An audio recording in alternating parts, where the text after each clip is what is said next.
Olá, estudantes e professores, tudo bem com vocês? Eu sou a professora Luíse Coutinho e hoje a gente está inaugurando uma série de aulas aqui no nosso conteúdo integrado que são muito importantes, que é uma aula que vai formar um glossário de educação antirracista para todos vocês, estudantes e professores, irem trabalhando esse tema na escola e principalmente se apropriando desse tema e utilizando-o para a sua atuação na sociedade, que cada vez mais exige de todos nós atitudes antirracistas.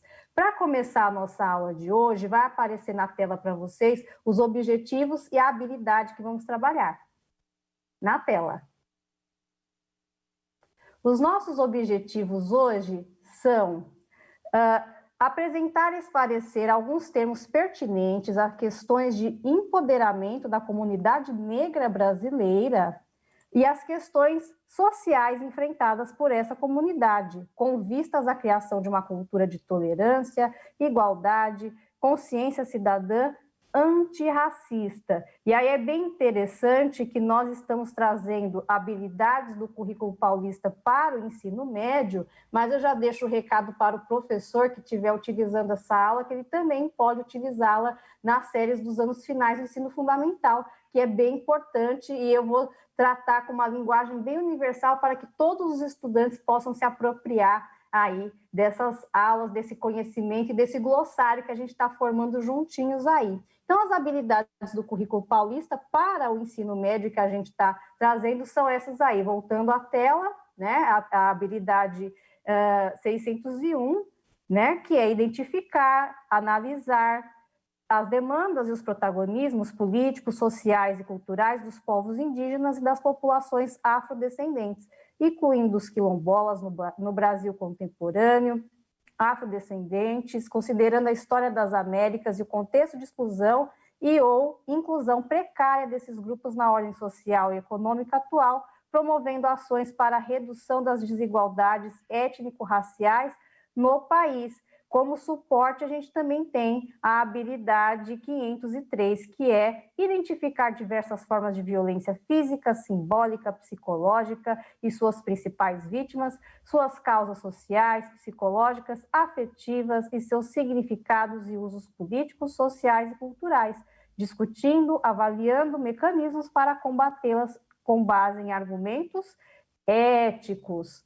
Outra questão muito importante que a gente tem que pontuar para vocês, estudantes e professores, é a fundamentação legal. Nós temos desde as leis de diretrizes e bases da educação, lá de 1996, e outras legislações que prevêem, né, a educação e a história da cultura afro-brasileira nas escolas. Então, para que todos vocês conheçam, vou colocar aí na tela para vocês essa fundamentação legal, né? Além, claro, da própria Constituição de 1988, nós temos a lei, né, de diretrizes e bases da educação, que é essa lei 9394 de 96.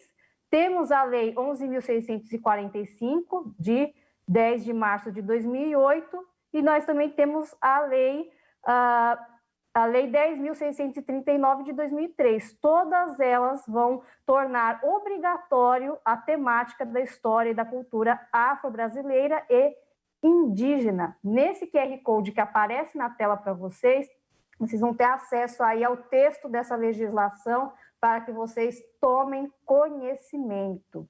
Beleza? Mas vamos para a pergunta, né? A pergunta que a nossa aula traz, que a nossa aula busca responder, que é o que é racismo. Vamos dar uma olhadinha na próxima tela. Então, afinal, estudantes, o que é o racismo? O racismo consiste em manifestações de preconceito e discriminação de um indivíduo ou grupo, baseadas em diferenças étnicas ou biológicas entre os povos. Como exemplo dessas manifestações, podemos destacar ações sociais, que é a estratificação, né? Quando alguns grupos são segregados aí, às vezes de uma forma explícita ou mesmo implícita, né? Falta de representatividade na mídia, eu acho que atualmente isso tem se revertido, mas muitos de nós, né, principalmente os professores, sabem que ver pessoas negras na televisão, nas revistas, nas novelas, era um pouco difícil, né? E sempre associados, quando apareciam, a determinados estereótipos, né? Que também estão ligados a posições sociais, funções ou atividades específicas, né? Pegando um exemplo muito clássico do Brasil recente, né? Que graças a Deus a gente vem revertendo, mas isso ocorria sempre, por exemplo, um personagem negro numa novela era uma empregada, ou era numa novela sobre escravidão, que falava do período colonial ou do período imperial. Isso vem se revertendo, né? As pessoas negras vêm tendo protagonismo, né, nas mídias, exercendo outros papéis, né, e sendo representadas de forma mais natural, né, mostrando que as pessoas negras podem e devem ocupar todo e qualquer lugar. Mas esta é uma ação social muito recorrente, que foi muito marcante aí no século XX e nos primeiros anos do século XXI, e que a gente vem melhorando, vem revertendo, e cada vez mais o negro ganha representatividade.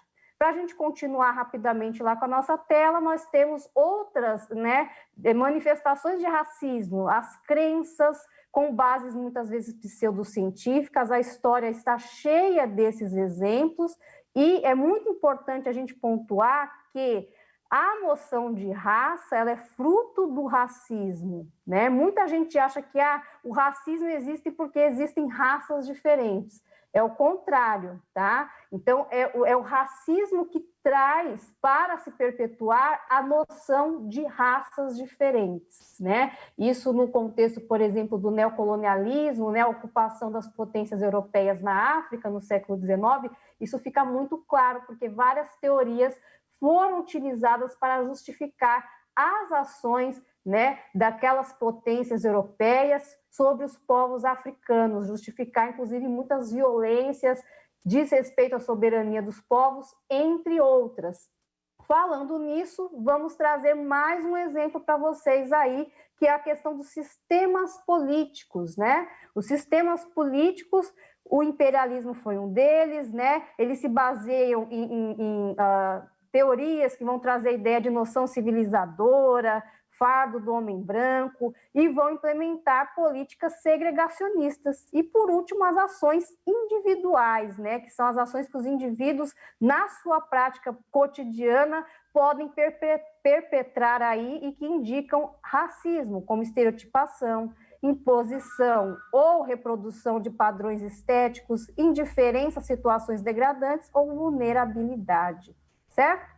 Vamos trazer, então, 2 exemplos da história para que vocês entendam as bases desse racismo e também exemplos dessas manifestações que a gente trouxe para vocês.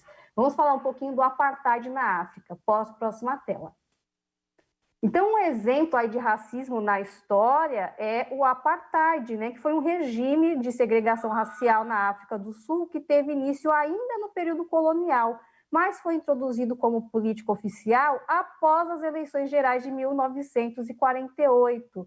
A nova legislação dividia os habitantes em grupos raciais, negros, brancos, de cor e indianos, segregando as áreas residenciais muitas vezes por meio de remoções forçadas e restringindo as populações negras a serviços públicos inferiores ao dos brancos. Mais um elemento que reforça a questão de que o racismo é que cria a ideia de raças, e em cima dessa ideia de raças, políticas até são desenvolvidas e que acabam perpetrando a prática do racismo, né? O apartheid na África do Sul é um exemplo. Outro exemplo é o processo da escravidão que a gente teve aqui no Brasil, que a gente vai mostrar na próxima tela para vocês, né? Que vai dar conta do entendimento sobre o racismo estrutural que a gente vai tratar numa aula posterior, mas a gente vai entender um pouquinho da gênese desse racismo, né? A gênese da questão racial no Brasil certamente remonta ao período colonial, a adoção de uma mão de obra escravizada no sistema produtivo, somadas às práticas de desumanização das populações negras promovidas pelos portugueses, temos a questão do tráfico negreiro, a aculturação, os açoites e outras violências. O processo de abolição da escravatura também representou uma forma de permanência do preconceito e da discriminação, uma vez que se buscou, em um primeiro momento, retardar o processo de libertação dos escravizados. Quando um fim da escravidão ocorreu, ele foi estabelecido por meio de uma lei que não previa nenhuma forma de inclusão do negro na sociedade, políticos impossibilitando de exercer plenamente a sua cidadania, né? Olha só, na Lei Áurea, portanto, o que esse texto está querendo dizer é que aquela inclusão social que o negro deveria receber ao ter também a liberdade não ocorreu, tá?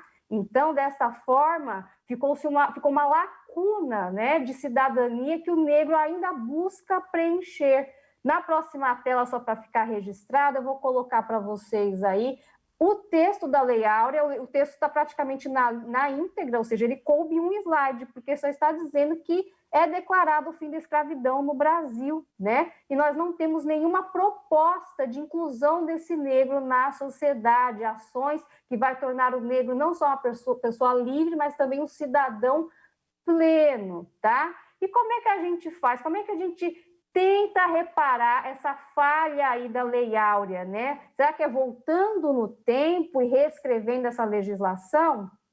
Como que a gente faz? Voltar no tempo não é possível, né? É por isso que eu vou deixar agora com vocês uma proposta de atividade para vocês terminarem aí na aula, né? Como que a gente reescreve essa história?